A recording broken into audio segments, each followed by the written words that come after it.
Bismillahirrahmanirrahim. Assalamualaikum warahmatullahi wabarakatuh.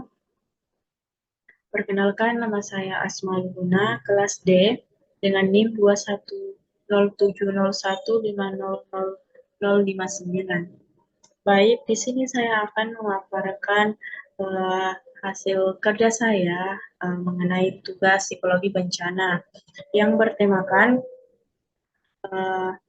psikologi korban pasca bencana.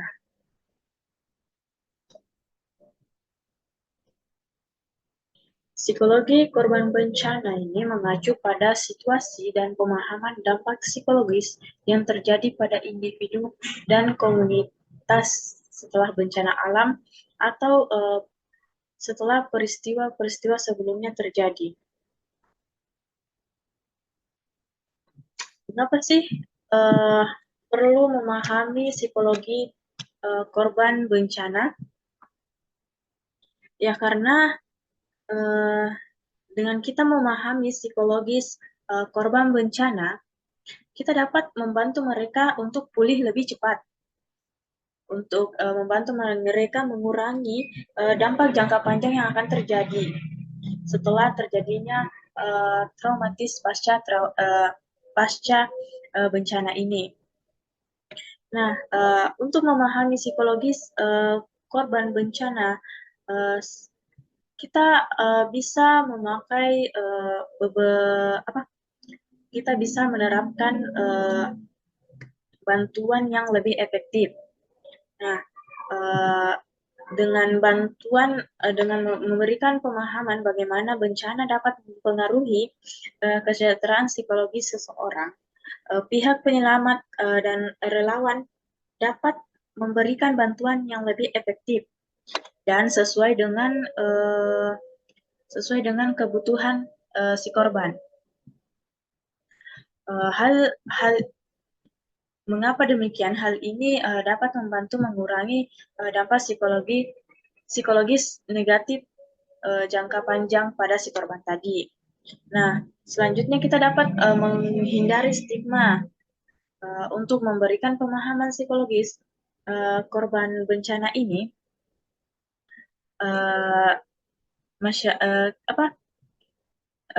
Dapat membantu masyarakat dalam menghindari stigma atau diskriminasi terhadap mereka.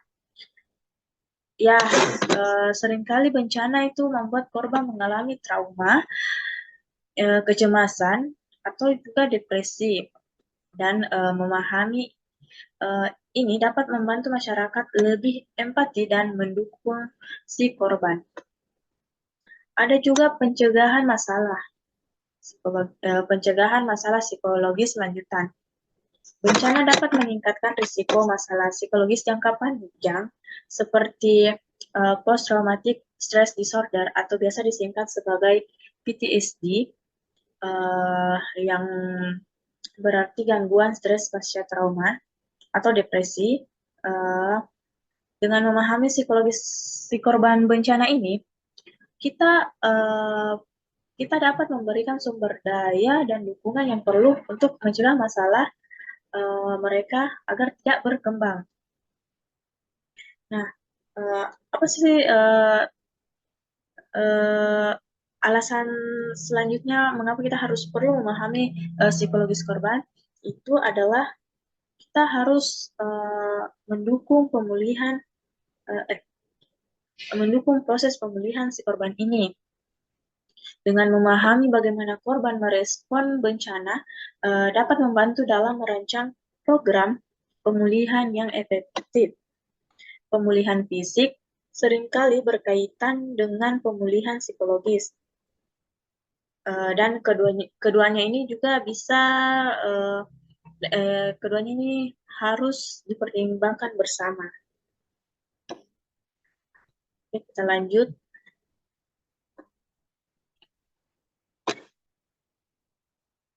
Selanjutnya adalah stres dan stres pasca stres, atau biasa disingkat sebagai PTSD. Trauma dan PTSD itu dua kondisi yang terikat erat. Akan tetapi, trauma dan stres pasca trauma ini memiliki perbedaan yang penting. Nah, trauma itu mengacu pada pengalaman atau peristiwa yang sangat stres atau traumatis yang dapat menyebabkan dampak emosional dan psikologis yang serius pada individu. Trauma juga dapat terjadi sebagai hasil dari berbagai kejadian seperti kecelakaan, pelecehan seksual, bencana alam, dan kematian atau kejahatan-kejahatan yang lainnya. Itu dapat memunculkan atau menimbulkan yang namanya trauma. Terus, trauma juga dapat menyebabkan reaksi emosional seperti yang tadi saya katakan. Reaksi emosional yang kuat, termasuk rasa takut, kecemasan, marah, kebingungan, dan perasaan terisolasi. Nah, setiap individu dapat mengalami trauma dengan cara yang berbeda-beda, ya. Dan tidak semua orang mengalami peristiwa traumatis akan mengembangkan stres pasca stres atau PTSD. Namun, trauma seringkali merupakan pemicu utama bagi pengembangan PTSD. Nah, selanjutnya itu PTSD adalah gangguan stres yang terjadi setelah seseorang mengalami peristiwa traumatis tertentu. Nah, ini adalah respons psikologis terhadap trauma yang berkepanjangan dan parah. Gejala-gejala PTSD, Post-Traumatic Stress Disorder atau disingkat sebagai PTSD mencakup seperti mimpi buruk yang mengulang peristiwa traumatis, perasaan cemas yang mendalam, perubahan mood yang benar-benar berubah drastis, perasaan bersalah yang tidak wajar, perasaan jauh dari realitas atau disosiasi, dan hiperaktif. Hiperaktif ini misalnya kesulitan tidur. PTSD sering mengganggu kehidupan sehari-hari seseorang, tentu, dan memerlukan pengobatan khusus. Tetapi kognitif, perilaku, dan terapi trauma adalah pendekatan yang umum digunakan untuk mengobati ini PTSD. Nah, tadi antara trauma dan PTSD ini memiliki perbedaan yang sangat penting. Perbedaan utama antara trauma dan PTSD adalah bahwa trauma itu pengalaman atau peristiwa yang menghasilkan dampak psikologis, sementara PTSD itu gangguan mental yang terjadi sebagai respon terhadap trauma tertentu. Nah, tidak semua orang yang mengalami trauma akan mengembangkan ini yang namanya post-traumatic stress disorders atau stres pasca stres.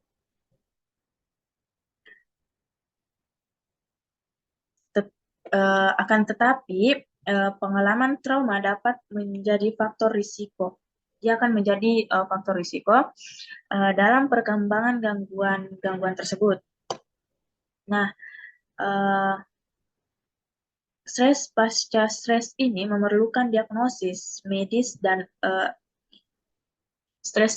PTSD ini dia memerlukan diagnosis medis oleh orang-orang yang profesional. Sedangkan kalau trauma itu pengalaman yang dapat mempengaruhi individu dari berbagai aspek atau berbagai cara. Selanjutnya itu trauma dan implikasi terhadap pemaknaan hidup. Gejala dan perilaku sangat terbatas terikat dengan peristiwa yang telah terjadi atau hal-hal yang mirip dan mengingatkan kejadian. Nah, trauma itu dapat memiliki implikasi yang signifikan terhadap eh, pemaknaan hidup seseorang. Pemaknaan hidup itu juga dikenal sebagai makna hidup, merujuk pada pemahaman individu tentang tujuan, nilai, dan makna dalam kehidupan mereka sendiri. Ketika seseorang mengalami trauma, terutama trauma yang serius atau berkepanjangan, pemaknaan hidup mereka dapat terpengaruh oleh beberapa cara. Yang pertama, ketidakpastian makna. Ketidakpastian makna ini, orang yang trauma seringkali menghadirkan ketidakpastian dan perubahan yang signifikan dalam kehidupannya. Orang yang mengalami trauma mungkin merasa sulit untuk mengerti tujuannya apa makna hidupnya. Mereka juga harus menghadapi tantangan yang luar biasa. Nah, selanjutnya itu ketidakadilan dan kemarahan. Orang yang trauma bisa juga memicu perasaan ketidakadilan dan kemarahan terhadap kehidupan atau terhadap kehidupan di dunia ini. Seseorang mungkin bertanya-tanya, mengapa sih mereka harus mengalami pengalaman trauma ini? Dan mengapa itu harus terjadi pada mereka? Itu yang membuat itu pertanyaan-pertanyaan yang muncul ketidakadilan dan membuat mereka marah. Selanjutnya adalah rasa kehilangan dan trauma bereavement. Jika trauma melibatkan kehilangan orang yang dicintai, itu bisa menjadi trauma berduka yang sangat berat. Tentu, siapa sih yang tidak merasa sedih ketika kehilangan orang yang ia cintai. Seseorang yang mengalami kehilangan seperti orang yang berjuang untuk menemukan makna dan tujuan dalam hidup mereka setelah kehilangan yang mendalam. Selanjutnya adalah pencarian makna. Banyak orang yang mengalami trauma mencari makna dalam pengalaman mereka sendiri. Mereka mungkin mencoba mencari makna yang positif atau pertumbuhan pribadi dari mereka, dari pengalaman traumatis sebagai cara untuk mendapatkan pemahaman lebih dalam lagi tentang hidup mereka. Pemulihan dan pertumbuhan pribadi. Meskipun trauma itu bisa mengganggu pemaknaan hidup, tapi banyak orang yang mengalami trauma juga menemukan bahwa mereka ini mengembang pemahaman yang lebih dalam tentang kekuatan dan ketahanan mereka. Mereka juga mungkin mencapai pemulihan dan pertumbuhan pribadi mereka sendiri yang signifikan seiring berjalannya waktu. Nah, pemulihan dari trauma ini proses yang individual dan berbeda untuk setiap orang.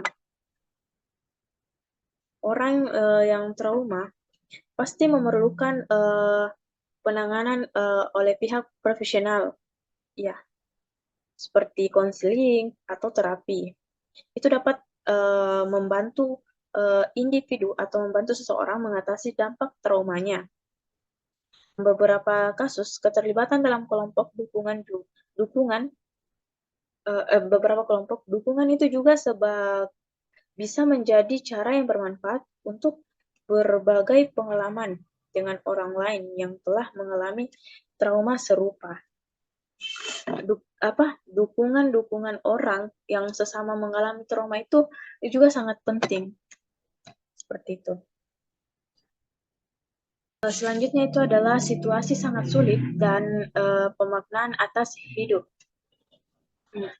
Kita perlu membedakan peristiwa traumatik dengan situasi sangat sulit dalam hidup. Trauma sering dipahami sebagai suatu episode tunggal yang sangat mengejutkan dan menimbulkan luka mendalam. Nah, untuk trauma tunggal dapat memunculkan situasi sangat sulit. Dalam kenyataannya, ada individu-individu tertentu yang mengalami trauma berulang-ulang. Ada individu yang mengalami traumanya ini terulang-ulang. Maksudnya,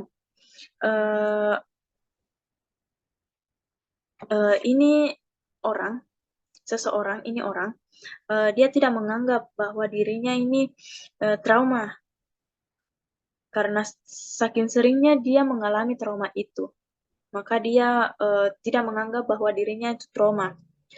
Contohnya itu adalah perempuan yang mengalami kekerasan dalam keluarga. Untuk trauma tunggal dapat memunculkan situasi sangat sulit. Misalnya itu hilangnya secara mendadak,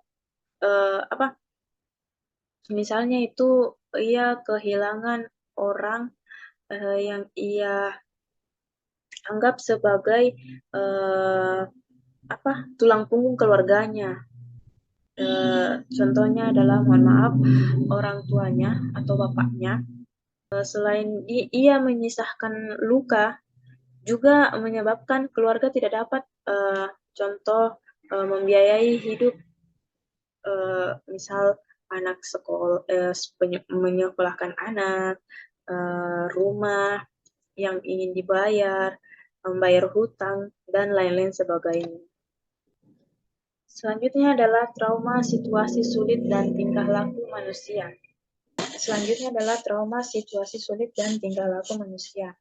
Nah, suatu kejadian sangat dapat memunculkan tingkah laku itu berbeda tergantung pada riwayat hidup sebelumnya dan karakteristik sebelumnya. Trauma dan situasi sulit jelas dapat berdampak pada bagaimana individu memaknai hidup dan keberadaan dirinya. Bagaimana manusia mengembangkan juga spiritualitasnya. Ada individu atau kelompok akibat sejarah sosial politik psikologisnya yang khusus cenderung jadi dia cenderung menjadi orang yang tertutup dan lari pada pemahaman-pemahaman mistis. Dalam hal ini bisa jadi yang berkembang dan terus dimantapkan adalah dikotomi baik buruk, dosa dan tidak, serta pemahaman mengenai kelompok yang lebih baik dan lebih bermoral, sementara kelompok lain buruk dan membawa kebejatan. Selanjutnya, kehilangan traumatik. Suatu hal yang sangat penting untuk dibahas adalah situasi berduka akibat kehilangan traumatik atau traumatic grief yang mempengaruhi penghayatan individu atau kelompok bisa sepenuhnya disadari atau tidak pasca kejadian traumatik. Beberapa orang yang mengalami banyak sekali luka, kemarahan, kebingungan, kesedihan, penyesalan akibat kehilangan traumatik ini. Ini sangat mencegangkan betapa dampak kehilangan dapat demikian menghujam manusia, jadi bertanya rentan arah hidupnya. Selalu merasa serba salah, tetapi tidak mengerti di mana letak kesalahannya ini.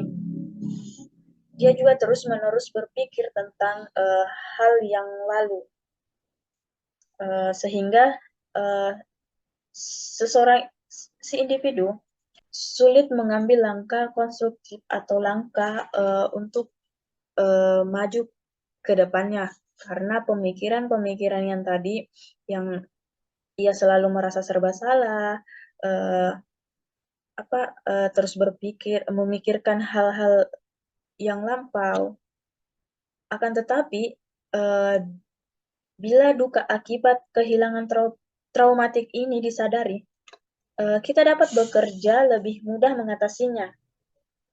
Tetapi bagaimana dengan mereka yang tidak sepenuhnya menyadarinya?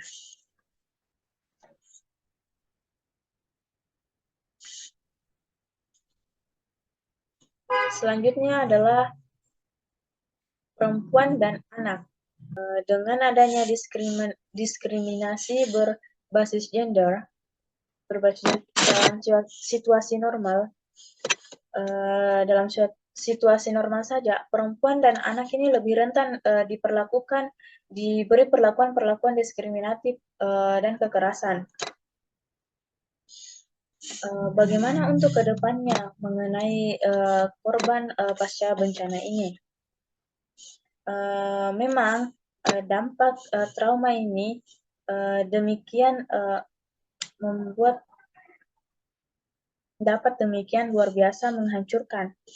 Tetapi kita perlu mengingat kejadian-kejadian kasus-kasus individual yang menunjukkan resiliensi atau daya lenting dan daya bertumbuh yang luar biasa.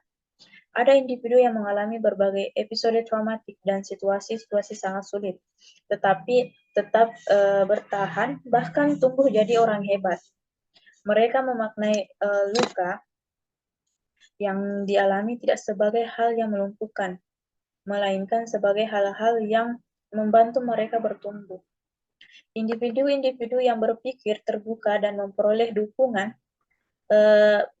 dukungan sosial dari orang dewasa yang dekat dan dapat menjadi role model, lebih mudah mengembangkan daya bertumbuhnya ini.